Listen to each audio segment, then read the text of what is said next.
সবাই বাড়ির সবাই ঘুমিয়ে পড়েছে।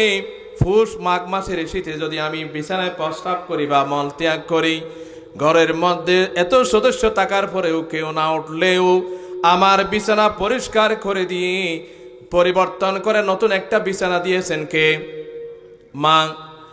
একবার, দুইবার, তিনবার নয়, একের পর এক যদি আমি বিছানায় মল ত্যাগ করি বা প্রস্রাব করে দিই, পৌষ মাঘ মাসের শীতে যদি বিছানার কোনো কাপড়পত্র না থাকে, মা জননীর শরীরের কাপড়টাও ভিজিয়ে ফেলি, এরপরে যদি ব্যবস্থা না থাকে, মা জননীর সন্তানকে ঠান্ডা লাগবে এই চিন্তায় ঠান্ডা লেগে যাবে, অসুস্থ হয়ে যাবে, নিউমোনিয়া এসে যাবে।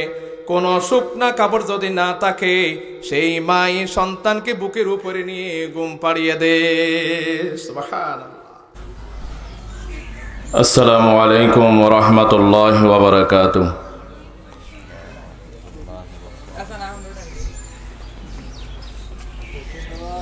ইন্নাল হামদালিল্লাহি নাহমাদুহু ওয়া নাস্তাঈনুহু ওয়া নাস্তাগফিরুহু ওয়া নু'মিনু বিহি ওয়া নাতাওয়াক্কালু আলাইহি ওয়া নাউযু বিল্লাহি মিন শুরুরি আনফুসিনা ওয়া মিন সাইয়্যাতি আমালিনা মান ইয়াহদিহিল্লাহু ফালা মুদিল্লা লাহু ওয়া মান ইউদ্লিল ফালা হাদিয়া লাহু আই ফালান তাজিদা লাহু ওয়ালিয়্যাম মুরশিদা।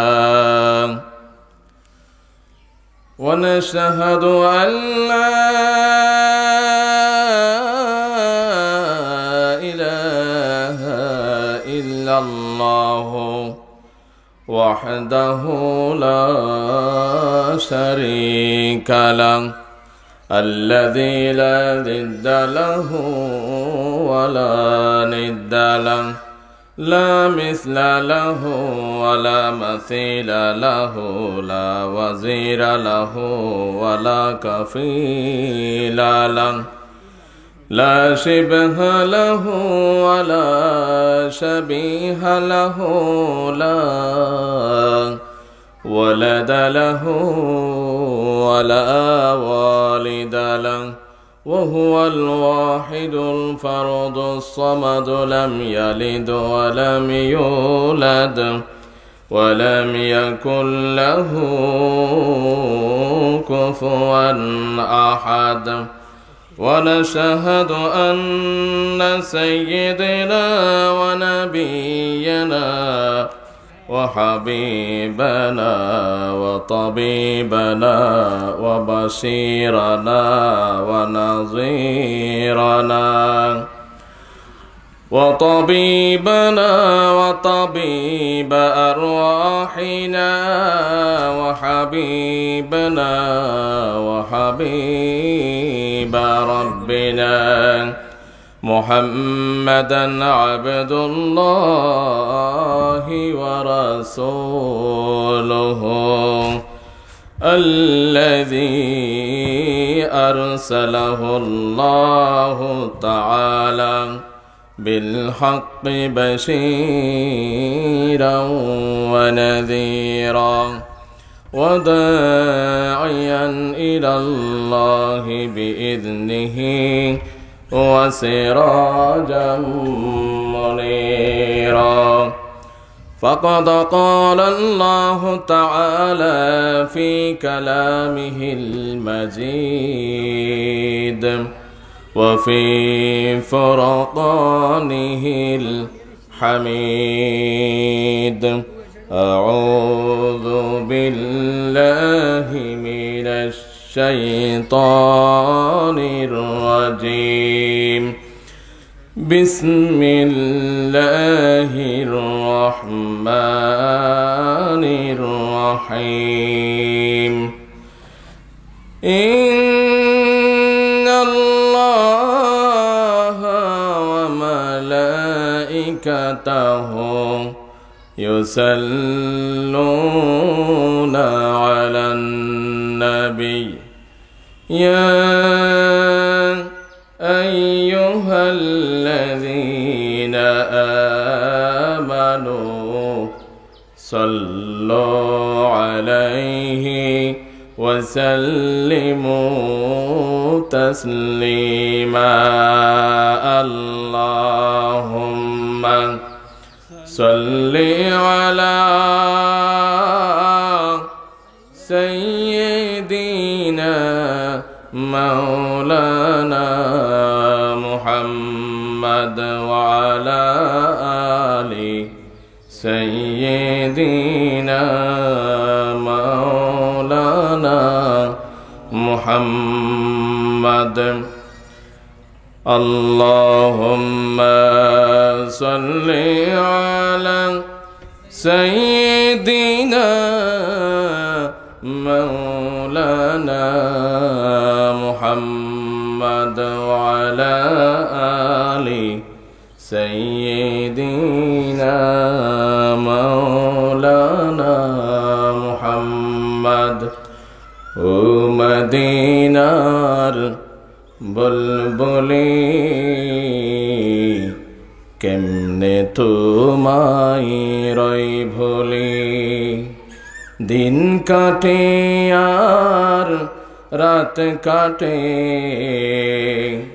দিন কাটে আর রাত কাটে তোর বেদনার ফুল তোলে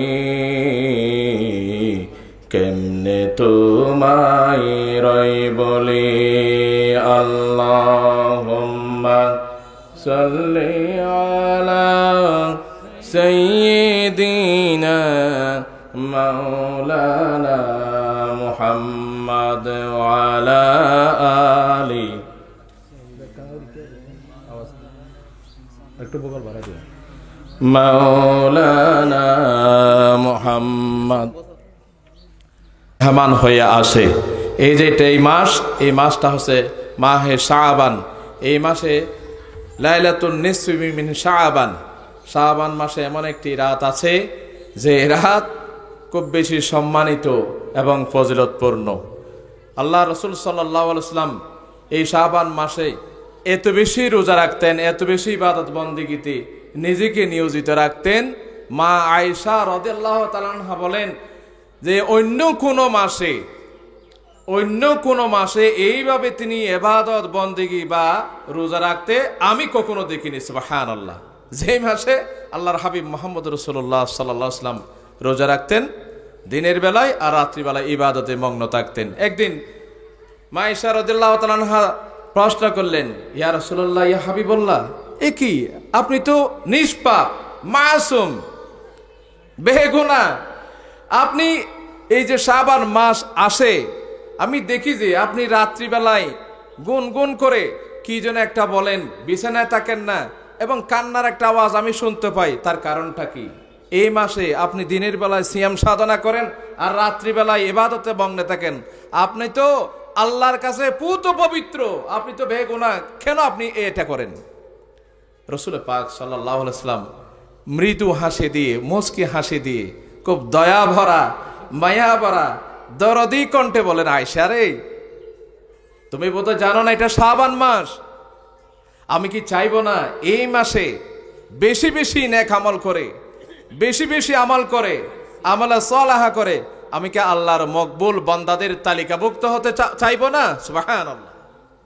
তাহলে আল্লাহ রাসূলের এই হাদিস দ্বারা বোঝা যায় এই মাসে আমরা যতটুকু সম্ভব যে সময়টুকু আছেন এই সময়টুকুর মধ্যে আমরা দিনের বেলায় রোজা রাখার চেষ্টা করব। ফরজ ইবাদতের পাশাপাশি আমরা রাত্রিবেলায় তাহাজ্জুদ গুজার হওয়ার চেষ্টা করব ইনশাআল্লাহ। আমরা অনেকেই খুব বেশি চালাক, যেহেতু আল্লাহ রাসূল সাল্লাল্লাহু আলাইহি ওয়াসাল্লামের একটা হাদিস আছে, বছরের 5টি দিন হচ্ছে মহামূল্যবান এবং মর্যাদাপূর্ণ। এই 5টি রাতে আল্লাহর যে কোনো বান্দা যে কোনো আশা নিয়ে, যে কোনো ভরসা নিয়ে, যে কোনো আকাঙ্ক্ষা নিয়ে যদি ওই রাতে ইবাদত করতে পারে আল্লাহ সাথে সাথে কবুল করবেন। এই খুশির টেলায় সারাটা জীবন ইবাদত বন্দেগী থেকে, ফরজ ইবাদত থেকে দূরে থাকা ব্যক্তি, বিরত থাকা ব্যক্তিও একটি রাতে এসেই আল্লাহকে একেবারে হাতের মুঠো নিয়ে আসতে চাই। নাউজুবিল্লাহ। ফরজ বাদ দিয়ে নফলের জন্য এক রাতেই একেবারে পাক্কা ইমানদার হিসাবে নিজেকে প্রতিষ্ঠিত করতে চাই, এত সোজা না। এত সোজা না। আল্লাহ পাক রব্বুল আলামিন কালামুল্লাহ শরীফে ইরশাদ করেন, وَإِذَا سَأَلَكَ عِبَادِي عَنِّي فَإِنِّي قَرِيبٌ أُجِيبُ دَعْوَةَ الدَّاعِ إِذَا دَعَانِ فَلْيَسْتَجِيبُوا لِي وَلْيُؤْمِنُوا بِي لَعَلَّهُمْ يَرْشُدُونَ। আল্লাহ তাআলা বলেন, নবী হে, আমার গোলামেরা, আমার ইমানদার বান্দারা আপনার কাছে যদি, আমার কাছে যদি প্রশ্ন করে জানতে চায় আমি আল্লাহ কোথায়, কিভাবে থাকি, তখন আপনি বলুন ফাইন্নী করিব। আপনি আমার বান্দাদেরকে বলে দিন আমি আল্লাহ আমার বান্দাদের একেবারেই নিকটে, একেবারেই কাছে আছি। সুবহানাল্লাহ। আল্লাহ কি আমাদের কাছ থেকে দূরে? আমরা অনেকেই কথায় কথায় বলি আল্লাহ সাত আসমান উপরে। না, আল্লাহ পাক রব্বুল আলামিন নিজেই বললেন, হে নবী আপনি বলে দিন আমার গোলামদেরকে, আমার বান্দারা যদি আমার সম্পর্কে জানতে চাই, ফাইন্নী করিব, আমি প্রত্যেক বান্দার একেবারেই নিকটে রয়েছি। শুধু কাছে নয়, একদম নিকটে। প্রশ্ন আসতে পারে যদি একদম নিকটে বা কাছে থাকলে তাহলে দেখা যায় না কেন? একটা ছোট্ট উদাহরণ আপনাদেরকে দিচ্ছি। এই যে আমি আপনাদেরকে দেখতে পাচ্ছি, আপনারাও কি আমাকে দেখছেন? আপনারা তো আমার অনেক দূরে। কাছে যারা আছে, সম্মানিত উপস্থিতি যারা আছেন, আমার ডানে এবং বামে যারা আছেন, স্যার আছেন, আমি ওনাদেরকে দেখতে পাচ্ছি, ওনারাও দেখতে পাচ্ছে। এবার আসেন আর একটু কাছে আসি। এই যে চোখের উপরে ব্রু আছে, একটা আমরা ব্রু বলি না, এই ব্রুগুলো কি দেখা যাচ্ছে? আপনার ব্রুগুলো কি আপনি দেখতে পাচ্ছেন? আমি এখন মূল আলোচনায় যাচ্ছি না, যেহেতু শাবান মাস, আমি শুধু আল্লাহর নিকটতম, আল্লাহর মহব্বতের গোলাম হওয়ার জন্য আল্লাহ তাআলা কি ওয়াদা করেছেন আমি সেটাই বোঝাচ্ছি। এই যে চোখের, আমাদের চোখের ব্রুগুলো আমরা অন্যের সাহায্য ছাড়া দেখি না, বা আয়না ছাড়া দেখা যায়? এই ব্রুগুলোকে আমরা দেখতে পাচ্ছি? দেখা যায় না। আরো কাছে আসি, চোখের উপর একটি ছাউনি আছে। আমরা যখন ঘর করি, ঘরের মূল ঘরের পর একটা বারান্দা, বারান্দার পরে আমাদের আঞ্চলিক ভাষায় একটা ফসাতি বলে। এটা কেন দেয়? যাতে ধুলাবালি, বৃষ্টির ছিটকা যাতে দেওয়ালে বা বেড়ায় না পড়ে, ওই ময়লাযুক্ত পানি বা ময়লা থেকে বাঁচার জন্যই আবার একটা হাফ ছাউনি নামাই, যেটাকে আমরা গ্রামের ভাষা কি বলি? ফসাতি বলি। তাহলে এই যে আমাদের চোখের উপরে আছে ব্রু 1 ইঞ্চি উপরে, আবার একদম চোখের সাথে লাগানো আর একটু কিছু চুলের মতো দেখা যায়, এটাকে আমরা বলি হয় পাপড়ি। এটাকে শুদ্ধ ভাষা কি বলে? চোখের পাপড়ি। যখন আপনার চোখে যখন ধুলাবালি আসতে চাইবে, সে এমন পাহারায় নিয়োজিত আপনার চোখের নিরাপত্তার জন্য, এমন প্রহরী হিসাবে আল্লাহ তাআলা আমাদেরকে চোখের উপরে রেখে দিয়েছেন। যখন জোরসে বাতাস বায়, সেই বাতাসের সাথে যদি ধুলাবালি এসে, আল্লাহর পেয়ারা বান্দারা যাতে ওই ধুলাবালির কারণে চোখ দুটো নষ্ট না হয়, এই চুবরু বা এই পাপড়িগুলোকে পাহারাদার হিসাবে রেখে দিয়েছেন। সুবহানাল্লাহ। যখন ধুলাবালি আক্রমণ করবে, একটু চোখ পলক ফেললেই বাস, আর ধুলাবালি পড়বে না চোখে। তাহলে ধুলাবালির আক্রমণ থেকে, চোখকে কষ্ট পাওয়া থেকে বিরত রাখলো কে? এই চোখের পাপড়িগুলো। এই চোখের পাপড়িগুলোটা এগুলা কে দিল? আমি দিয়েছি, আমার বাবা দিয়েছে, দাদা দিয়েছে, কেউ না। এই পাপড়িগুলো বান্দার চোখের নিরাপত্তার জন্য, এই সুন্দর দৃষ্টি দিয়ে যেন আল্লাহ তাআলার সমস্ত সৃষ্টি নিজ চোখে যাতে দেখতে পায়, এই দেখার পরে যাতে তারা আল্লাহর শুকরিয়া আদায় করতে পারে, সেই জন্য আল্লাহ তাআলার এই নিয়ামত, এই নিয়ামতকে সংরক্ষণ করার জন্য আরেকটা নিয়ামত চোখের উপরে দান করলেন। তিনি কে? আল্লাহ। তাহলে বলতে চাচ্ছি, এই যে চোখের পাপড়িগুলো, যে পাপড়িগুলো আমাদেরকে চোখের পাহারাদারের দায়িত্ব পালন করে, এই চোখের পাপড়িগুলোকে দেখা যায়? দেখা যায় না। তাহলে উদাহরণ দিচ্ছি এই জন্য, ফাইন্নী করিব, নবী আপনি বলে দিন আমি আমার বান্দাদের একেবারেই নিকটে। এত নিকটে বান্দারা কিন্তু আমাকে দেখবে না ঠিকই, কিন্তু আমি সকল বান্দাদের সমস্ত কাজ কর্ম সম্পর্কে আমি আল্লাহ অবগত। সুবহানাল্লাহ। আল্লাহ তাআলা বলেন উজিবু দাওয়াতাদ দাঈ ইযা দাআন। হে নবী, আমি আমার বান্দাদের একেবারে কাছে, একেবারে নিকটে। যদি আমার কোনো বান্দা আমাকে ডাকার মতো যদি ডাকে, উজিবু, আমি তার ডাকে সাড়া দিই, অথবা তার ডাকে সাড়া দেওয়া আমি আল্লাহর জন্য ওয়াজিব হয়ে যাই। সুবহানাল্লাহ। আমরা হলাম সেই গোলাম, শুকরগুজার গোলাম হতে পারেনি, নাফরমান গোলাম। এই জন্য আল্লাহকে ডাকলেও ডাকার মতো ডাকতে জানি না। আল্লাহ তোমায় ডাকতে জানি না, ও আল্লাহ, আল্লাহ তোমায় ডাকতে জানি না। ডাকার মতো ডাকলে আল্লাহ, ডাকার মতো ডাকলে আল্লাহ কেমনে শুনে না। আল্লাহ তোমায় ডাকতে জানি না। আল্লাহকে আমরা ডাকতে জানি না, এই ডাকতে জানি না, আল্লাহর কাছে আমরা খুঁজতে পারি না, নত হতে পারি না। এই জন্যই তো আল্লাহ তাআলা আমাদের দোয়া কবুল করেন না। তবে বিভিন্ন কোম্পানি যেভাবে অফার দেয়, রবি কোম্পানি, গ্রামীণ কোম্পানি, এত টাকার এমবি পড়লে এক মাসের একটা প্যাকেজ যদি এত টাকা দিয়ে কিনেন, 10 জিবির সাথে আরো 2 জিবি ফ্রি, দেখি দেয় না।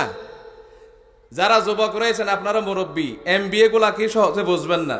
এখন অ্যান্ড্রয়েড সেট যারা ব্যবহার করে, আমার প্রিয় যুবক যুবতী ভাই ও বোনেরা, বাড়িতে গড়েতে, শুধু যারা বাইরে থেকে তারা নয়, এমনকি আমাদের এখন বাড়িতে বাড়িতে ওয়াইফাই ঢুকে গেছে। ওয়াইফাই, তথ্য প্রযুক্তির আধুনিকতা এমন ভাবে হয়েছে, আমাদের প্রযুক্তি প্রতিটা ঘরে ঘরে, সুলুতে সুলুতে পর্যন্ত প্রযুক্তি এসে গেছে, ঠিক না? আমাদের মা বোনেরা, যেমন এই যে বাচ্চা ঘুমাচ্ছে, কান্না করতেছে, আমাদের যুগে শুনতাম যে কোন একটা নাচ পরে, গজল পরে, বা এই যুগে অল আসিল এরকম, এভাবে পিছনে একটু একটু মৃদু মৃদু তাফর দিয়ে ঘুম পাড়াইতো।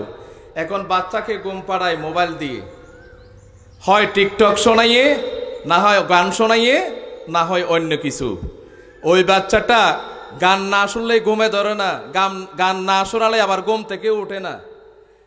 অ্যান্ড্রয়েড সেট বাইর হওয়ার আগে যে বাটন মোবাইল ছিল, রিংটোন শোনাইতো আগে, রিংটোন শোনাইলেই বাচ্চা পাগল হয়ে যেত, মাতোয়ারা হয়ে যেত। এখন গান না শোনালে ঘুমও যায় না, গান না শোনালে ঘুম থেকে উঠেও না। তার কারণ কি? তার কারণ হচ্ছে আমাদের সম্মানিত মা ও বোনেরা গর্ভে বাচ্চা ধারণ করা অবস্থায়, গর্ভবতী অবস্থায় তারা ইবাদতের দিকে মশগুল না হয়ে মোবাইলের দিকে বেশি মশগুল হয়ে যায়, ঠিক কিনা? বোধহয় মিথ্যে বলেছি আমি।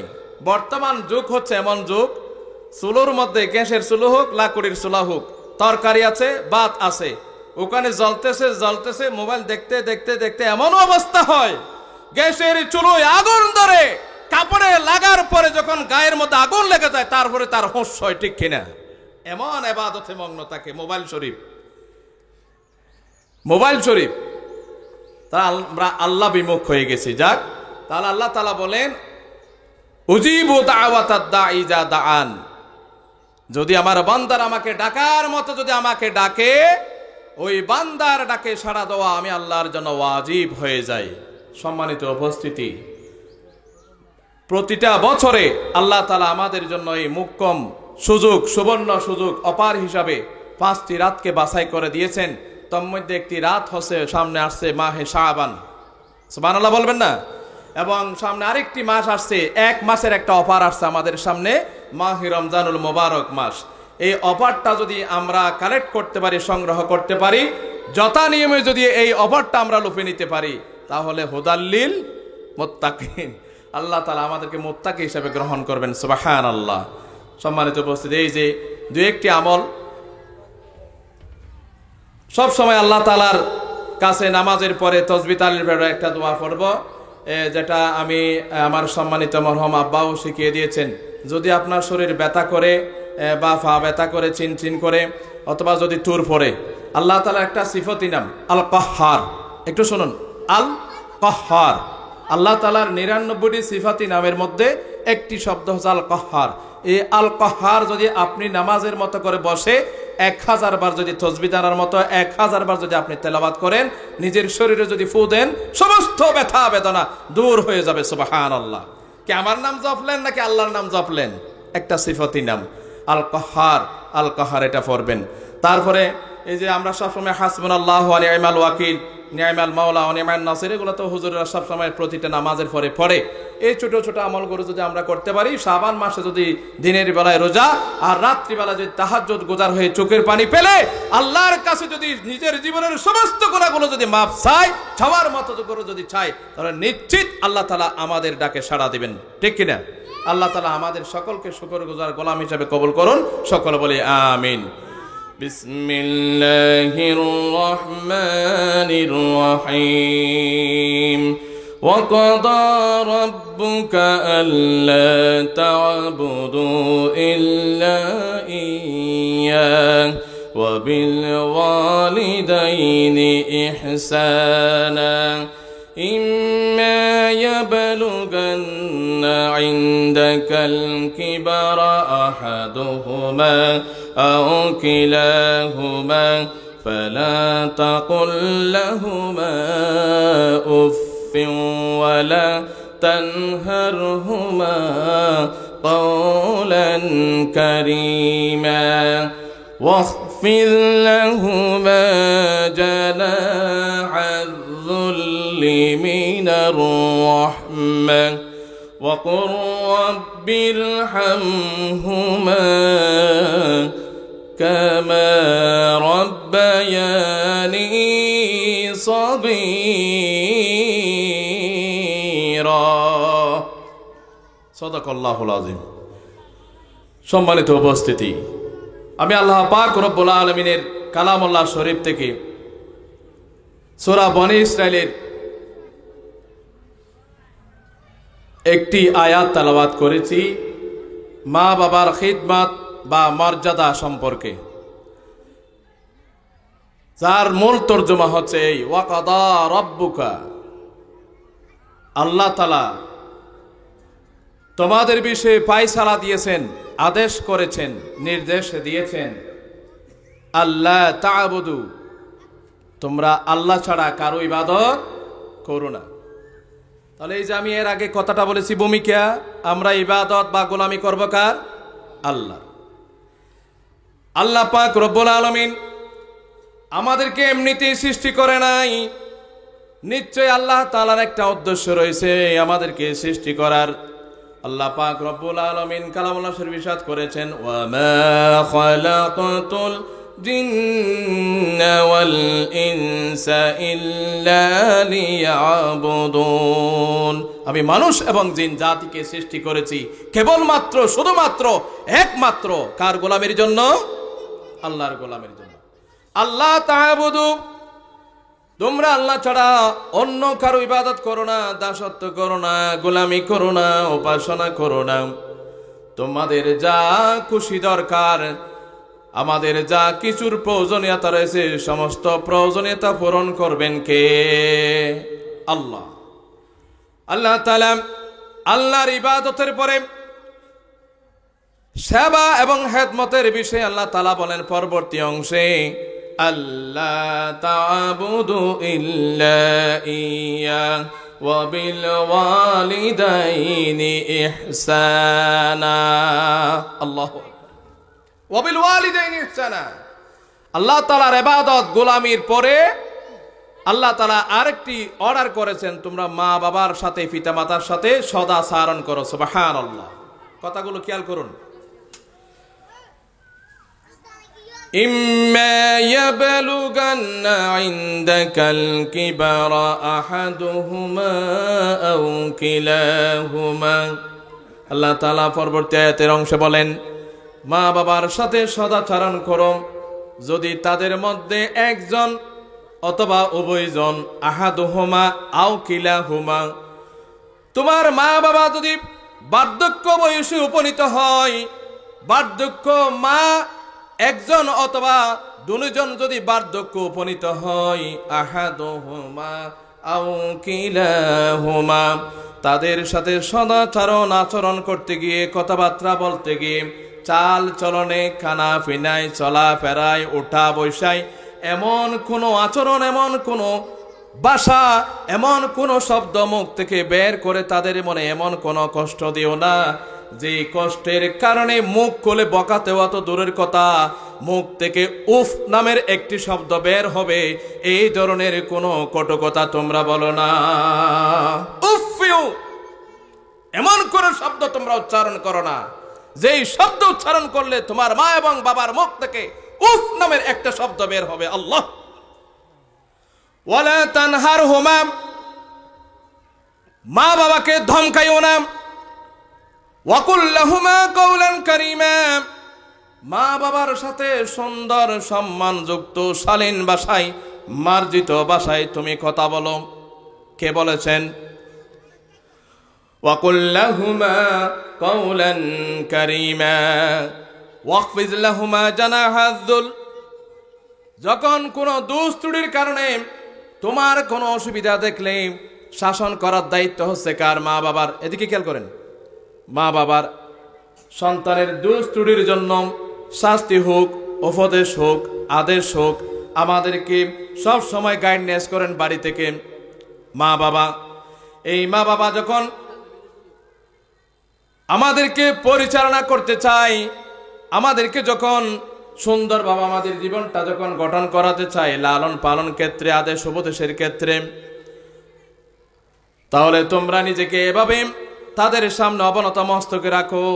একেবারে তুমি গা ফুলিয়ে বাহু ফুলিয়ে তুমি মা বাবার দিকে তাকাইও না, নিজেকে মা বাবার কাছে একেবারে নম্র রাখো। সুবহানাল্লাহ। ওয়াখফিজ লাহুমা জানাহায যুল্লি মিনার রাহমা ওয়াকুর রাব্বিরহামহুমা কামা রাব্বায়ানি সাগীরা। পড়ুন, রাব্বিরহামহুমা কামা রাব্বায়ানি সাগীরা, রাব্বিরহামহুমা কামা রাব্বায়ানি সাগীরা। মা বাবার জন্য তুমি আল্লাহর কাছে দোয়া করো, আল্লাহ আমার মা বাবা, আমার পিতা মাতা, আমার মা বাপ, আমি যখন অবুঝ ছিলাম, ছোট্ট ছিলাম, কোলে ছিলাম, পৌষ মাঘ মাসের শীতে বিছানায় আমি প্রস্রাব করেছি, কত দামি বেড তোষক ভিজিয়েছি, নষ্ট করেছি, কত বালিশ খাতা ভিজিয়ে মা বাবার আরামের ঘুমকে হারাম করেছি। এই মা বাবার জন্য আল্লাহর কাছে দোয়া করো, রব্বিরহামহুমা কামা রাব্বায়ানি সগীরা। আল্লাহ রে, আমার মা বাবা আমার প্রতি, আমার ছোট সময়ে, অবুঝ সময়ে, শিশুকালে আমার প্রতি সদা সর্বদাই দুঃখে সুখে, শীতকাল, গ্রীষ্মকাল, বর্ষাকাল, সুখ অবস্থায়, অসুখ অবস্থায় যেভাবে আমার উপর রহম করেছে, আল্লাহ তুমি আমার মা বাবার উপরে তুমি সেরকম রহম করো। সুবহানাল্লাহ। আল্লাহ তাআলা এখানে চাইলে পারতেন আমার ইবাদতের পরে তোমরা সম্মান এবং শ্রদ্ধা করো নবী রাসূলকে, এই কথা বলতে পারতেন, অথবা কোন পীর মাশায়েখের কথা বলতে পারতেন। কিন্তু আল্লাহ তাআলার ইবাদত, বন্দেগী, দাসত্ব, গোলামির পরে যার কাছে নত হয়ে চলবে, যার কাছে ভদ্র, মার্জিত, সদাচরণ করবে, ইহসান করবে, তারা হচ্ছেন পৃথিবীতে কেউ নয়। তারা কে? মা বাবা। আল্লাহ রাসূল সাল্লাল্লাহু আলাইহি ওয়াসাল্লামের কাছে একজন সাহাবী আসলো, ইয়া রাসূলুল্লাহ, ইয়া হাবিবাল্লাহ, আমি দ্বীনের পথে, কাফেরদের বিরুদ্ধে, সত্যের পথে, তাগুতের বিরুদ্ধে আমি জিহাদ করতে চাই, আমি যুদ্ধ করতে চাই, আমি যেতে পারি কিনা আপনি অনুমতি দেন। আল্লাহ রাসূল সাল্লাল্লাহু আলাইহি ওয়াসাল্লাম তাকে জিজ্ঞাসা করলো, তোমার পরিবারে কে আছে? সাহাবী বলল, বাড়িতে আমার মা আছে, অথবা বাবা আছে, অথবা মা বাবা দুজনই আছে, বৃদ্ধ। তারপরে বললেন, ও তাদেরকে দেখাশোনার দায়িত্ব কার উপরে দিয়েছো? সাহাবী উত্তর দিল, বাড়িতে তাদেরকে দেখাশোনার মতো কেউ নাই, আমি একজন ছাড়া। আল্লাহ রাসূল সাথে সাথে তার জবাব দিলেন, তোমাকে জিহাদে যেতে হবে না, যুদ্ধ করতে হবে না। তুমি যদি তোমার বাড়ি ঘরে বৃদ্ধ মা এবং বাবার যদি সেবা যত্ন করো, খেদমত করো, তাদের সাথে যে তুমি সেবা শুশ্রূষা করো, তুমি জিহাদের মাঠে গিয়ে যুদ্ধ করে যেই পরিমাণ সওয়াবের অধিকারী হবে, মা বাবার সেবা যত্ন করে তুমি জিহাদের সমান সওয়াব পাবে। সুবহানাল্লাহ। জিহাদ বন্ধ যদি বাড়িতে বৃদ্ধ মা বাবা থাকে। আল্লাহ রাসূল সাল্লাল্লাহু আলাইহি ওয়াসাল্লামের কাছে আরেকজন সাহাবী প্রশ্ন করলেন, ইয়া রাসূলুল্লাহ, ইয়া হাবিবাল্লাহ, আল্লাহর পরে আমার উপরে কে বেশি হকদার? সময় যেহেতু সংক্ষেপ, আমি মূল পয়েন্টগুলো বলে যাচ্ছি। আল্লাহ রাসূলের সাথে সাথে জবাব দিলেন, আল্লাহর পরে তোমার উপরে হকদার হলো তোমার মা। তারপর আবার জিজ্ঞাসা করলো, তারপরে কে? দ্বিতীয়বার আল্লাহ রাসূল জবাব দিলেন, তোমার মা। তৃতীয়বার প্রশ্ন করলো, তৃতীয়বার উত্তর দিলেন, তোমার মা। চতুর্থবার যখন প্রশ্ন করলো, আল্লাহর হাবিব বলেন, তোমার বাবা। মার কথা কয়বার বললেন? 3 বার। বাবার কথা 1 বার। তাহলে কি বাবার সম্মান মায়ের চেয়ে কম? দেখি, মার কথা আল্লাহ রাসূল 3 বার বলেছেন, বাবার কথা 1 বার বলেছেন, তাহলে তো মার কদর বেশি, বাবার কদর খুবই কম। আমি এখানে একটি ছোট্ট উদাহরণ দিই। এটা বাবা হচ্ছেন আমাদের ছায়া, সন্তানদের জন্য কি ছায়া? সুবহানাল্লাহ বলবেন না? আর মা হচ্ছেন সন্তানদের জন্য মায়া। তাহলে ক্লান্ত শ্রান্ত হয়ে মানুষ স্থান নেই কোথায়? ছায়ায় নাকি আগুনে? ছায়ায়।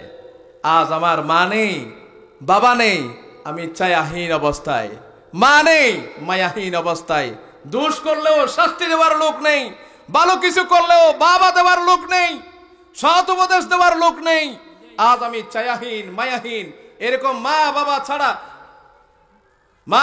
ছাড়া যারা সন্তান রয়েছে পৃথিবীতে, তারা বড় সহায়, তারা বড় ছায়াহীন এবং মায়াহীন অবস্থায় রয়েছে। এখানে মার কথা 3 বার বলার কারণ হচ্ছে এই, মা জননী আমাদেরকে গর্ভ ধারণ করেন কয়দিন? আমাদেরকে গর্ভ ধারণ করেছেন 10 মাস 10 দিন গর্ভ ধারণ করেছেন। এই গর্ভ থাকা অবস্থায় মা জননীর মন চাইলেও, যদি কোথাও কোনো একটা ভালো খাবার খেতে চাইলেও খেতে পারে নাই, কোথাও যদি বেড়াতে যেতে চাইলেও বেড়াতে যেতে পারে নাই, সোজা হয়ে যদি দাঁড়াতে চাইলেও দাঁড়াতে পারে নাই, সোজা হয়ে যদি শুইতে চাইলেও শুইতে পারে নাই। যদি সোজা করে শুইতে চাই, সন্তান পেটে থাকা সন্তান এদিকে একটা গুঁতো দে, ওইদিকে একটা গুঁতো দে, অনেক কষ্ট ক্লেশের সাথে 10 মাস 10 দিন মা জননী গর্ভে রাখার পরে, এই 10 মাস 10 দিন খুব বেশি কষ্ট ক্লেশের সাথে সন্তানটাকে যত্ন করে রাখে। সুবহানাল্লাহ। শত কষ্ট হোক মায়ের, কিন্তু যেন আমার অনাগত সন্তানের কষ্ট না হয়। তাহলে প্রথম কষ্ট গর্ভধারণ করা। দ্বিতীয় কষ্ট হচ্ছে সালাসুনা সাহারা। আল্লাহ তাআলা বলেন 30 মাস। অনেকে বলে 2 বছর বা 2.5 বছর, কিন্তু আল্লাহ তাআলা বলেন সালাসুনা সাহারা, 30 মাস। 30 মাস মানে হচ্ছে কি? 24 মাসে 2 বছর, 30 মাস মানে 2.5 বছর। আল্লাহ তাআলা বলেন, একজন সন্তান যদি মায়ের বুকের পুরোপুরি 2.5 বছর যদি দুধ পান করে, সরাসরি যদি 30 মাস দুধ পান করে, ওই সন্তান বিদ্যা, বুদ্ধি, জ্ঞান, তারপরে শারীরিক যেই ভারসাম্য, সব দিক দিয়ে পাকাপোক্ত হয়। সুবহানাল্লাহ। কিন্তু বর্তমান গবেষণা, চিকিৎসা বিজ্ঞানী যারা রয়েছে, তারা এখন চিন্তা করে বলছে যে এখন, কিন্তু আল্লাহ তাআলা বলেছেন মানুষ সৃষ্টির, আদম জাতি সৃষ্টির শুরু থেকেই আল্লাহ তাআলা এই ঘোষণা দিয়েছেন কোথায়? কোরআনে। তাহলে আল্লাহ তাআলা বলেছেন 30 বছর দুধ, তা 30 মাস দুধ পান করিয়েছেন মা জননী। এই এক ফোঁটা দুধ তৈরি হতে যারা গবেষক রয়েছেন, আমরা যে মায়ের দুধ পান করি 2 বছর বা 2.5 বছর বা 30 মাস পর্যন্ত বুকের দুধ পান করি, এক ফোঁটা মায়ের দুধ তৈরি হতে মা জননীর শরীরের এক ফোঁটা করে 40 ফোঁটা রক্ত থেকেই 1 ফোঁটা দুধের সঞ্চার হয়। সুবহানাল্লাহ। কয় ফোঁটা রক্ত? 40 ফোঁটা রক্ত থেকে 1 ফোঁটা দুধ তৈরি হয়। মা জননীর স্তনে, ডান স্তন এবং বাম স্তনে এমন ছোট্ট ছোট্ট কিছু ছিদ্র রয়েছে, যা অণুবীক্ষণ দূরবীক্ষণ যন্ত্র দিয়েও দেখা যাবে না। চিকিৎসা বিজ্ঞানীরা একটা অনুমান করে হিসাব করেছেন, একটা মায়ের দুধের স্তনের মধ্যে, বোটার মধ্যে 32 থেকে 33টা পর্যন্ত ছিদ্র রয়। যদি একটা দুগ্ধ পুষ্য সন্তান একবার যদি চুমুক দেয়, এক টানে কয় ফোঁটা আসবে? 32 ফোঁটা আসবে না? বা 30 ফোঁটা আসবে না? তাহলে 2টা দুধের মধ্যে যদি হয়, তাহলে 60 থেকে 64 ফোঁটা। এই 60 থেকে 64 ফোঁটা যদি আমি এক চুমুকে দুধ পান করি, আবার 1 ফোঁটা দুধ যদি 40 ফোঁটা রক্ত থেকে হয়, তাহলে 60 ফোঁটা রক্ত, কত পরিমাণ রক্তের ফোঁটা আমি বক্ষণ করছি, চিন্তা করে দেখেন। সুবহানাল্লাহ। এই জন্য মায়ের বুক থেকে দুধ পান করার কারণেই 30 মাস আমাদেরকে দুধ পান করিয়েছেন বলে ওখানে মায়ের হকটা বেশি। বেশি কিনা? তারপরে মা আমাদেরকে খুব বেশি লালন পালন করেন, এভাবে তিনি লালন পালন করেন, নিজের শোক বিসর্জন দিয়ে মা আমাদেরকে লালন পালনের দায়িত্বভার গ্রহণ করেন। সুবহানাল্লাহ। এই জন্য হাদিস শরীফে মায়ের কথা বলেছেন কয়বার? 3 বার। দুঃখজনক হলেও সত্য, বর্তমান হচ্ছে এমন যুগ, এই ডিজিটাল যুগে আমরা যারা গ্রামাঞ্চলে আছি, খেটে খাই, কুলি মজুরি যারা করি, তারা বর্তমান যুগে মা বাবার প্রতি অনেক বেশি শ্রদ্ধাশীল, অনেক বেশি নমনীয়। আলহামদুলিল্লাহ বলবেন না? বর্তমান যুগ হচ্ছে এমন যুগ, আমরা মা বাবা, আল্লাহ রাসূল বলেছেন যেই বাপ মার দিকে তাকালে আল্লাহ তাআলা মকবুল হজের সওয়াব দান করেন। সুবহানাল্লাহ। মায়ের দিকে তাকালে আল্লাহ কি দেন? কবুল হজের সওয়াব দান করেন। সুবহানাল্লাহ বলবেন না? আল্লাহ রাসূল বলেছেন কোন সন্তান যদি মায়ের দিকে নেক নজরে তাকায় আল্লাহ তাআলা তাকে কি দেন? কবুল হজের সওয়াব দেন। আর মায়ের দিকে যদি কুদৃষ্টিতে তাকায় সেই সন্তান দুনিয়াতেও ধ্বংস, আখিরাতেও ধ্বংস। আমি 2-1টা প্রমাণ আপনাদের সামনে উপস্থাপন করে আমার কথা শেষ করব ইনশাআল্লাহ। তাহলে আল্লাহ রাসূল বলেন কোন সন্তান যদি মায়ের দিকে নেক নজরে তাকায়, রহমের দৃষ্টিতে তাকায়, আল্লাহ তাআলা তার আমল নামায় কবুল হজ্জের সওয়াব দান করেন। সুবহানাল্লাহ। সামর্থ্য অনুযায়ী মার চিকিৎসা, মার সেবা যত্ন, মা বাবার প্রতি শ্রদ্ধা সম্মান, আপনি যেমন আপনার সন্তানকে নতুন কাপড় কিনে দিচ্ছেন, এই যে সামনে রমজান মাস আসছে, এমনও দেখা যায় রমজান মাসে নিজের স্ত্রী সন্তান নিয়ে ভালো ভালো খায়, ফ্রিজ আপ করে রাখে খাবার, কিন্তু মা বাবার খবর রাখে না। এরকম সন্তান আছে না? আছে। মাঝে মা কেন এত দামি জানি না সকলে, মা কেন এত দামি জানি না সকলে, জানতো যদি পড়তো দেখে কোরআন হাদিস কুলে, জানতো যদি পড়তো সবে কোরআন হাদিস কুলে। একটি হজের সওয়াব মিলে, একটি হজের সওয়াব মিলে, মাকে একবার দেখিলে, মা কেন এত দামি জানে না সকলে, জানতো যদি পড়তো সবে কোরআন হাদিস কুলে। 10 মাস 10 দিন গর্ভে ধারণ করল মাই, সহ্য করেছিলেন মাই শতই যন্ত্রণা। সেই মাকে কষ্ট দিলে, সেই মাকে কষ্ট দিলে খোদার আরশ টলে, মা কেন এত মধু জানে না সকলে, মা কেন এত দামি জানে না সকলে, জানতো যদি পড়তো সবে কোরআন হাদিস কুলে, জানতো যদি পড়তো সবে কোরআন হাদিস কুলে। সুবহানাল্লাহ। আমরা মাকে কষ্ট দিই, মার সেবা যত্ন করার কারণে আমাদের যারা থেকে আমরা বড় পীর হিসেবে চিনি, বড় পীর আব্দুল কাদের জিলানী রাহিমাহুল্লাহ, মার সেবা করার কারণে মা অন্তর থেকে দোয়া করেছেন বলে আব্দুল কাদের জিলানী বিশ্ববিখ্যাত, জগৎ বিখ্যাত আল্লাহর ওলি হয়ে গেছে। সুবহানাল্লাহ। আব্দুল কাদের জিলানী মায়ের সেবা করেছেন, হযরত জুনায়েদ বুগদাদি মায়ের সেবা করেছেন, মাকে সম্মান করেছেন, আল্লাহর ওলি হয়ে গেছেন। হযরত বায়েজিদ বুস্তামি রাহিমাহুল্লাহ মার সেবা করেছেন, মাকে যত্ন নিয়েছেন, আল্লাহর ওলি হয়ে গেছে। হযরত জুনায়েদ বুগদাদি, হযরত আব্দুল কাদের জিলানী রাহিমাহুল্লাহ মায়ের উপদেশ মেনে চলেছেন, মার এমন সেবা করেছেন।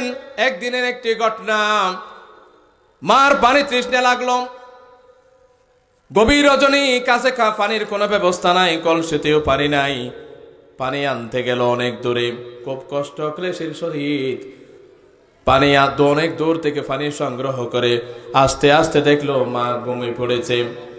মায়ের শিয়রে, মায়ের শীতানে দাঁড়িয়ে রয়েছে সারাটা রাত।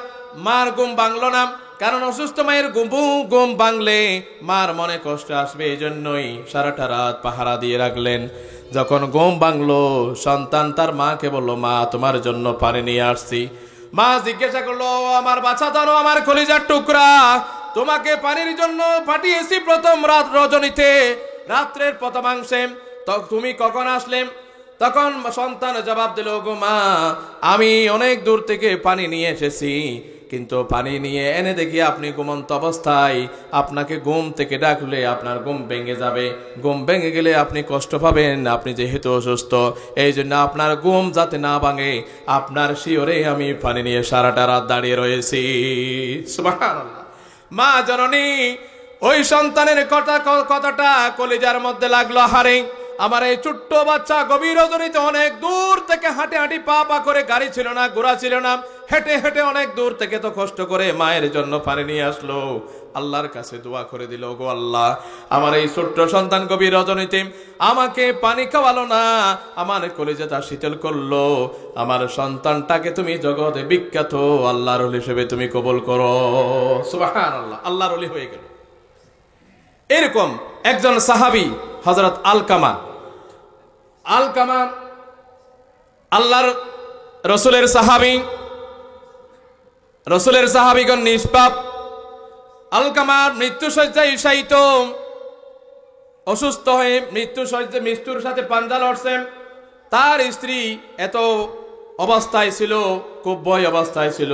রাসূলুল্লাহ সাল্লাল্লাহু আলাইহি ওয়াসাল্লামকে খবর পৌঁছালো, ইয়া রাসূলুল্লাহ, ইয়া হাবিবাল্লাহ, আমার স্বামী অসুস্থ, সাকারাত চলছে। কিন্তু সাকারাত চললে কি হবে? আলকামার মুখ থেকে কলেমা বের হচ্ছে না। আল্লাহর হাবিব হযরত বেলাল, হযরত ওসমান সহ 4 জন সাহাবী পাঠালেন, তোমরা গিয়ে দেখো আমার আলকামার কি হয়েছে। গিয়ে খবর নিল, ইয়া রাসূলুল্লাহ, ঠিক তাই, তার স্ত্রী যেরকম বলেছে সেই রকমই অবস্থা, তার জবান থেকে কলেমা বের হচ্ছে না, তলকিন করার পরেও কলেমা বের হচ্ছে না, মুখে আটকে যাচ্ছে, জড়তা বেড়ে যাচ্ছে, কিছুতেই কলেমে তয়বা বের হচ্ছে না। তখন তাদেরকে জিজ্ঞাসা করলো, বাড়িতে কে আছে? সাহাবাগণ প্রশ্নের উত্তর দিল, স্ত্রী আছে এবং তার বৃদ্ধ মা আছে। আবার মাকে খবর পাঠালো, মা আসলো, মা থেকে জিজ্ঞাসা করলো, আলকামার মা, আলকামা কেমন লোক ছিল, কেমন সন্তান ছিল, আপনি একটু বলুন। আলকামার মা জবাব দিল, ইয়া রাসূলুল্লাহ, ইয়া হাবিবাল্লাহ, আমার আলকামা খুবই ভালো ছিল, নামাজ পড়তো, রোজা রাখতো, বিভিন্ন নফল ইবাদত বন্দেগীতে লিপ্ত থাকতো। তখন শুধুমাত্র আলকামার কথার উপরে আমি সন্তুষ্ট ছিলাম না, আলকামার ব্যবহারে আমি সন্তুষ্ট ছিলাম না। কোনো এক সময় আলকামা এমন একটা কথা বলে ফেলেছে, যার কারণে মায়ের মনে আঘাত এসে গেছে, কি এসে গেছে? আঘাত এসে গেছে। আল্লাহ রাসূল বুঝতে পারলেন কলেমা আটকে যাওয়ার কারণ কিছু নয়, মায়ের মনে কষ্ট আসার কারণে, কষ্ট দেওয়ার কারণে, মা বদদুয়া করার কারণে মন কষ্ট হসায় আলকামার মুখে কলেমা আটকে গেছে। সাহাবায়ে কেরামদেরকে ডাকা হলো, আলকামার কাছে যাওয়া হলো, আলকামার মাকে সামনে রাখা হলো। সাহাবীদেরকে বললো, গো সাহাবীরা, তোমরা লাকড়ি বহন করে নিয়ে আসো, তোমরা আগুন নিয়ে আসো, আলকামাকে পুড়িয়ে ফেলবো। এই পুরানোর কথা শুনে আলকামার মা বলল, ইয়া রাসূলুল্লাহ, ইয়া হাবিবাল্লাহ, আমি একজন মা, আমি 10 মাস 10 দিন গর্ভধারণ করেছি, বুকের দুধ পান করেছি, আমার সন্তান হয় একবার ভুল করেছে, না বুঝে আমার সামনে, আমার চোখের সামনে আমার সন্তানকে যদি আগুন দিয়ে পোড়ান আমি কিভাবে সহ্য করব? আল্লাহ রাসূল বললেন, ও আলকামার মা, কলমা পড়ে যদি ইমানদার হয়ে, যদি বেঈমান হয়ে যদি মারা যায়, জাহান্নামের আগুনে ফুটলে জাহান্নামের আগুন কিভাবে সহ্য করবে? সাথে সাথে আলকামার মা তাকে মাফ করে দিল। মাফ করতে দেরি, কলমা বের হয়ে ইমানের সহিত মৃত্যু হতে আর দেরি হলো না। লা ইলাহা ইল্লাল্লাহু মুহাম্মাদুর রাসূলুল্লাহ। মা বাবার খেদমত করলে, মা বাবার সাথে সদাচরণ করলে, আল্লাহ তাআলা মা বাবার সন্তুষ্টি নিয়ে যদি মরতে পারলে, মা বাবার যদি সন্তুষ্টি অর্জন হয়, জান্নাত লাভ হবে। আর যদি অসন্তুষ্টি যদি হয়, তাহলে জাহান্নাম ছাড়ার কোনো গতি থাকবে না, বেঈমান হয়ে মরবে মা বাবার মনে কষ্ট দিলে। আল্লাহ তাআলা আমাদের সকলকে মা বাবার সম্মান, শ্রদ্ধা, মা বাবার প্রতি ইহসান করার তৌফিক দান করুন। সকলে বলে আমিন।